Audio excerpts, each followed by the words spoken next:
decirle ya. Bueno, doctor José Carlos, buenas tardes. Mi nombre es Carlos Aguirre.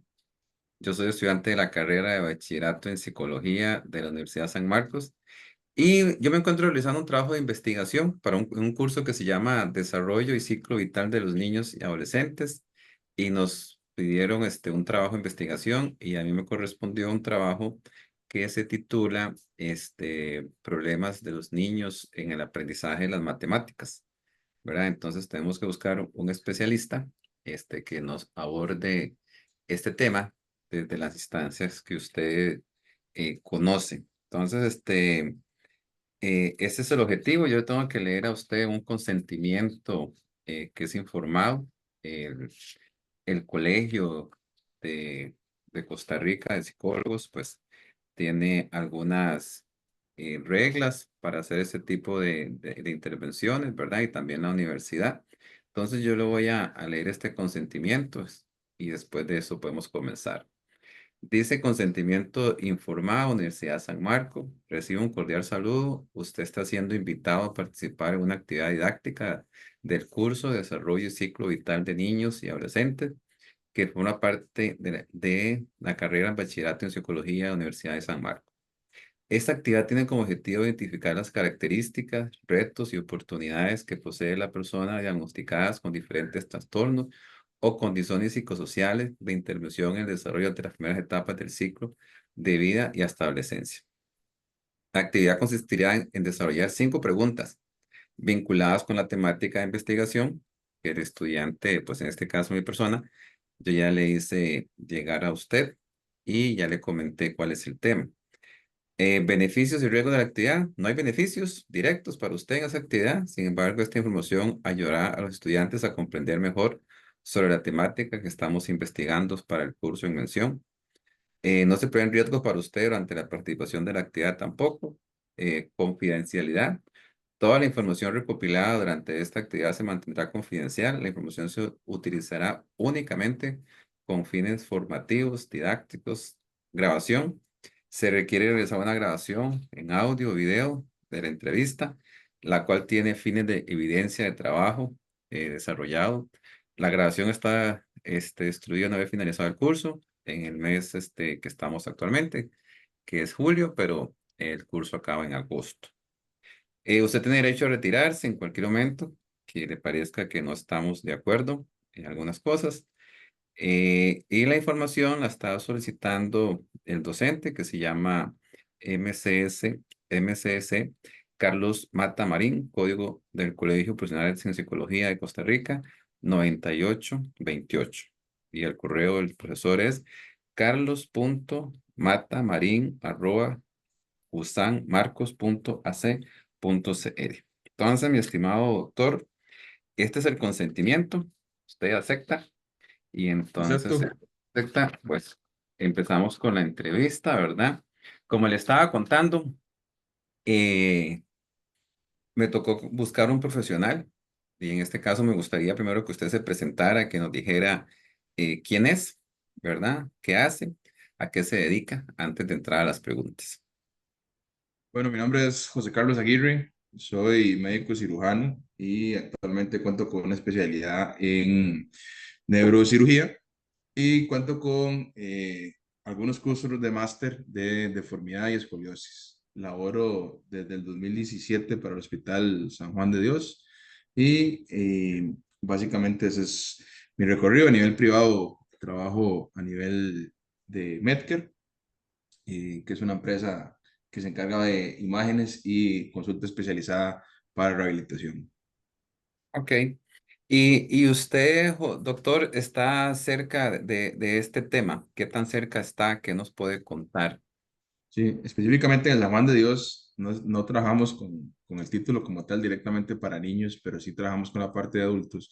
Y parte de la parte de adultos que vemos son diferentes tumores cerebrales, principalmente que se encargan o están en algunas zonas del cerebro que van a generar algún compromiso, ya sea motor, sensitivo o en su defecto para generar algún tipo de cálculo. Y hay síndromes específicos para esto, que tienen que ver con la incapacidad de procesamiento de memoria y cálculo, que son líneas que son separadas, sin embargo, cuando se afecta principalmente la patología tumoral, van muy de la mano. Entonces, en cuanto a niños no, pero en cuanto a adultos, todos estos trámites de cálculo estamos muy directamente relacionados. Ok. ¿Cuáles características o síntomas usted destaca en una persona que presenta un trastorno en esta condición que yo le he mencionado? Sí, entonces, entrando un poco como de la parte que le puedo comentar, que es de la parte médica quirúrgica, específicamente quirúrgica. Entonces, nos presentamos con pacientes que generalmente, porque la mayoría de los pacientes son pacientes con tumores cerebrales, que sus manifestaciones pueden ser de 1 hasta 1 millón. Pero específicamente, dependiendo de la ubicación, vamos a hablar del lóbulo parietal dominante y del lóbulo parietal no dominante. Resulta que este lóbulo, tenemos dos, uno izquierdo y uno derecho, y uno dominante y no dominante. Específicamente en las personas diestras, la gran mayoría del lóbulo dominante es el lóbulo parietal izquierdo. Este lóbulo se encarga de varias cosas, que básicamente es número uno, la agnosia, que la agnosia es la capacidad de poder distinguir objetos. Dos, la praxia. ¿Qué significa la praxia? La praxia es lo que estamos haciendo en este momento, que es la capacidad de tener una comunicación con emisor y una capacidad de un receptor también en una conversación. O no solo eso, sino poder dar clic, poner una tecla, dar una tecla y escribir algo. Entonces, básicamente, cuando hay una praxia, que es una incapacidad para realizar alguna función, como vestirse, ponerse los lentes, maquillarse, en algunos casos debemos a este lóbulo. Y resulta que este lóbulo también está implicado, específicamente la parte dominante y no dominante, pero principalmente la parte dominante, con lo que tiene que ver con el cálculo. ¿Qué significa el cálculo? El cálculo es la capacidad que tenemos nosotros para poder hacer una suma, resta, multiplicación, división, o principalmente todo lo que tenga que ver con cálculos matemáticos. Y muchos de los pacientes que nos llegan a nosotros no son pacientes que son físicos o matemáticos, generalmente son lastimosamente eh, pacientes de muy escasos recursos, entonces muchas veces son pacientes que tal vez tengan primaria incompleta en algunas ocasiones o secundaria pues incompleta. Entonces, cálculos tan sencillos como tal vez una multiplicación o pagar un ejemplo de pagarle un pasaje de bus a un pasaje de bus, básicamente no tienen la capacidad de saber cuánto hay que pagar, cuánto es el vuelto, o si usted los pone a escribir o les enseña una ecuación, tienen la capacidad para poder hacer eso. De hecho, hay un síndrome muy característico que se llama el síndrome de Gershman, que es un síndrome del lóbulo parietal dominante que se encarga principalmente de la parte de acalculia, agnosia y apraxia. Es decir, son pacientes que no tienen la capacidad ni para vestirse, no reconocen un lado de su cuerpo a pesar de que existe, ¿verdad? Y tienen la incapacidad de hacer cálculos. Entonces, es muy difícil que se presente con esa triada, ¿verdad? Pero bueno, alguno que otro paciente tendrá uno, dos o tres. Es un poco difícil que tenga las tres, pero generalmente tienen uno y dos. Y a veces los síntomas son tan sutiles en pacientes, tal vez no trabajamos directamente con niños, pero sí trabajamos con adolescentes mayores de 12 años que empiezan a tener fallos en la parte del colegio. Y específicamente tal vez en español no, en inglés no, en estudios sociales no, pero específicamente en matemáticas. Entonces, generalmente los ponen a ecuación durante muchos meses, inclusive años, porque verdaderamente no saben que tienen un tumor cerebral, pero al final de cuentas esto se vuelve tan severo que consultan en múltiples ocasiones y nuestros pacientes es muy difícil que nosotros los diagnostiquemos. Generalmente son pacientes que vienen referidos de especialidades, inclusive como psicología, ¿verdad? Los aborda algún psicólogo, los aborda un psiquiatra, los aborda un médico general y los ven en un principio y ven que tiene alguna capacidad muy avanzada de comprensión en ciertas áreas, entonces nos refieren y ahí podemos hacer pues un poquito más de diagnóstico, tenemos algunos tests y escalas que podemos ver la capacidad funcional de un paciente, la memoria y el cálculo. Entonces, cosas tan sencillas como, por ejemplo, restar de 7 en 7, que tal vez para alguna persona con una primera incompleta sea muy difícil, pero también tenemos algunas escalas ahí para ver la parte de cálculo. Entonces, eso es como lo que yo estoy más relacionado directamente con este tema. Principalmente son patologías tumorales. Es muy difícil ver algún tipo de patología, por ejemplo, un infarto cerebral, que sea un área específica que tenga falta de cálculo. Entonces, es un poco difícil. Históricamente, pues, siempre se ha dicho que la comprensión de las matemáticas es muy difícil. Entonces, ¿de qué viene esto? Y es que la comprensión a través de números, el cerebro lo reconoce de una forma más difícil. Entonces, ¿qué significa eso? Es nuestra capacidad de aprendizaje. Entonces, escuchamos una canción, probablemente para nosotros es muy sencillo recordarla cuando lo repetimos muchas veces, pero lo que es el lenguaje hablado y escrito es muy sencillo para la parte de comprensión, pero la parte de números, el cerebro lo procesa de una forma diferente. entonces el profesor de una forma diferente tiene una capacidad un poco más difícil para comprender. Hay algo que predetermine que una persona va a ser buena en matemáticas o mala en matemáticas. Bueno, no hay nada a nivel escrito, a nivel de literatura que pueda confirmar algo de ese tipo. Sin embargo, eh, el procesamiento que se le va a dar a una persona desde pequeño implica mucho en la capacidad de memoria que tenga, que básicamente la capacidad de aprendizaje es a través de un canal, que es el canal de calcio, y ese mismo canal de calcio, aunque no lo crean, también se encarga de la memoria. Entonces, algo tan sencillo como abrir un canal, meter un electrolito y cerrarlo, eso es lo que genera la memoria y la capacidad de que tengamos un buen aprendizaje. Pero eso es básicamente respondiendo Ujú. la pregunta.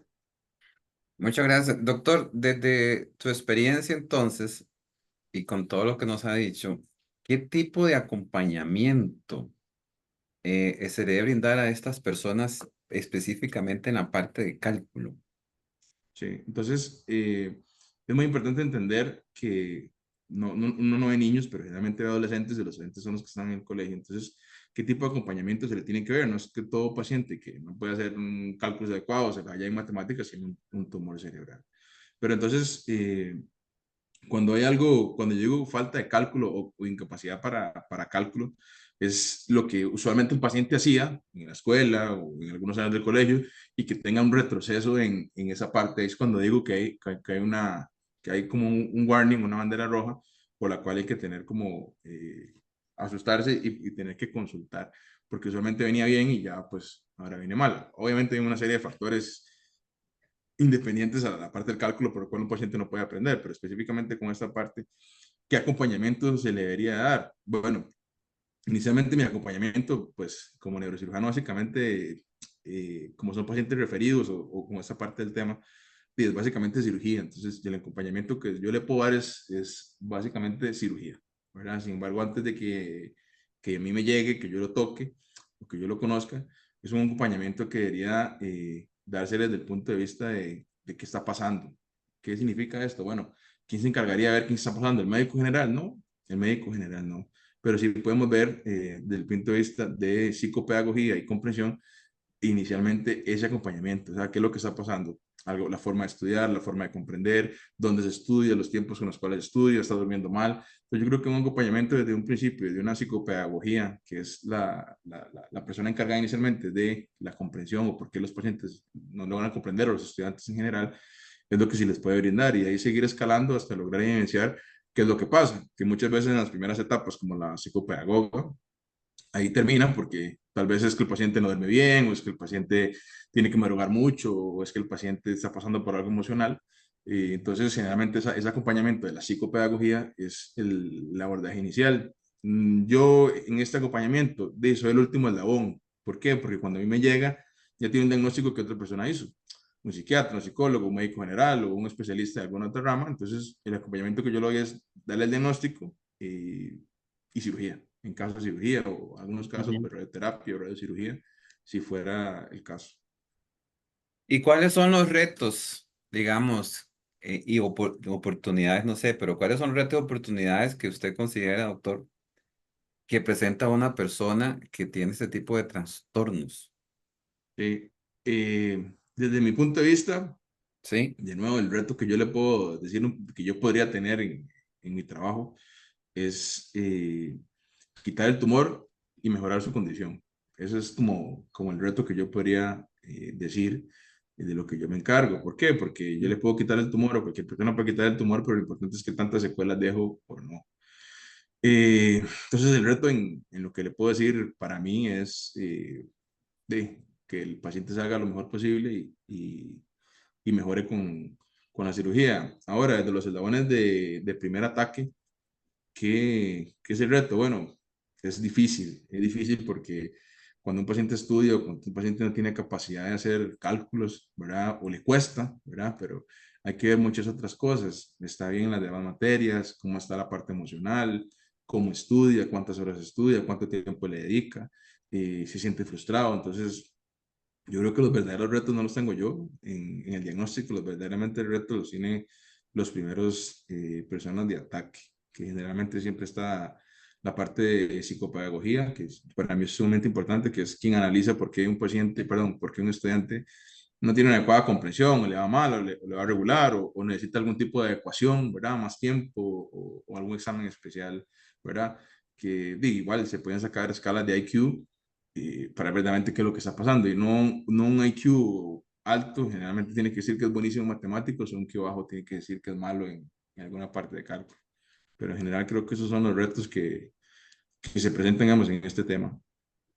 Muy bien. Y desde su profesión, digamos, desde lo que usted hace, de lo que estudió, yo sé que usted antes me dijo que ya usted, hay cosas que usted no puede diagnosticar o referir porque ya a usted le llegan con un diagnóstico, con un tumor, y usted tiene que hacer alguna cirugía. Pero ¿cuáles consideraciones debe tener la sociedad para ese tipo de trastornos?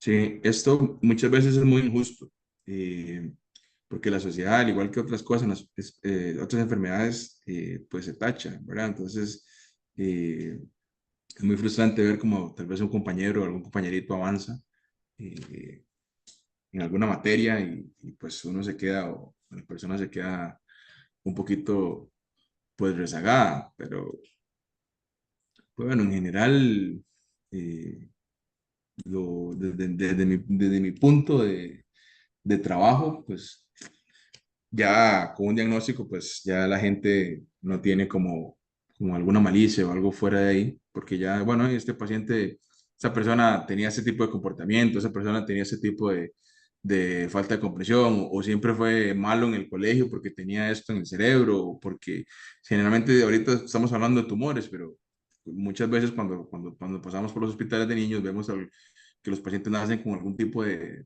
ausencia de cerebro, ¿verdad? Algunas partes están más desarrolladas, otras partes están menos desarrolladas, entonces verdaderamente tienen algún tipo de retardo, ¿verdad? Entonces, eso pues la sociedad siempre lo ha achacado mucho y lo ha satanizado. Entonces, en mi trabajo, mi punto de vista, ya son pacientes con diagnóstico, entonces yo creo que en ese punto de vista la sociedad no se mete tanto. ¿Y usted conoce institutos en otros países o aquí mismo que, que hagan ese tipo de estudios y que estén ayudándole a edades tempranas a los niños o adolescentes? Sí, fuera de aquí he tenido la posibilidad de trabajar muchísimo, pero muchísimo en hospitales de Colombia, que de hecho he pasado muchos meses por allá. Y sí, en Colombia, por lo menos en Bogotá, que es donde la parte donde más he estado, tienen hospitales increíbles donde todo eso se tamiza. Entonces, desde edades muy tempranas, se tamiza esto y tiene algunas, específicamente neurocirugía no, pero específicamente la parte de psicología y psiquiatría, tienen una serie de test, escalas, donde hacen un diagnóstico más entero. Acá a nuestro nivel, bueno, hasta nivel sí hay, a nivel del Hospital Metropolitano y a nivel del Hospital CIMA, hay muchas partes de psicología que se encargan de manejar esto. E inclusive hay muchos pediatras que tienen algún grado de formación para esta parte. Entonces, son médicos o doctoras que están sumamente entrenadas en esto para poder hacer eso. Lastimosamente, la gran mayoría de estas cosas es a nivel privado y pues a nivel institucional cuesta un poco.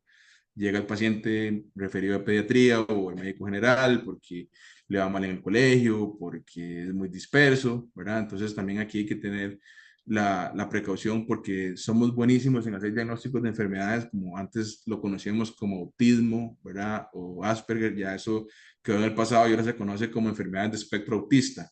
¿Verdad? Entonces, cuando digo espectro, hay diferentes tipos de espectro, espectro para la parte emocional, espectro para la parte de comprensión, etcétera, etcétera.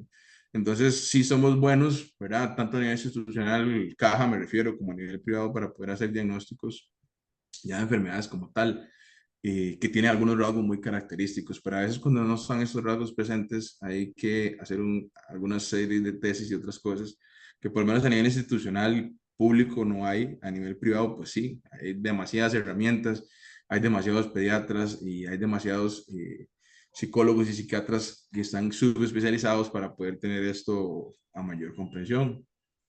que es básicamente, digamos, a nivel privado de Colombia, que he tenido la oportunidad.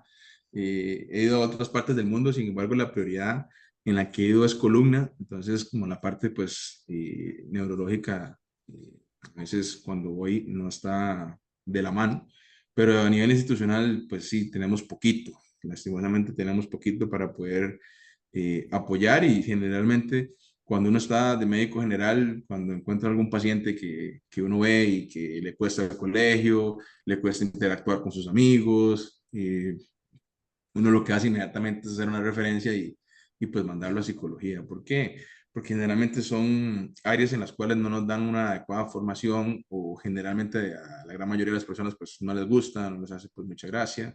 Entonces lo que hacen es referir y pues otra persona se encargará y esto hace que bueno, las listas de psicología crezcan un montón. Entonces a nivel de niños pues esto es bien, pero a veces es un poco cargado porque son poquitos psiquiatras, son poquitos psicólogos, son poquitos pediatras que hacen esto. Entonces, sí, sí hay, pues sí, sí hay.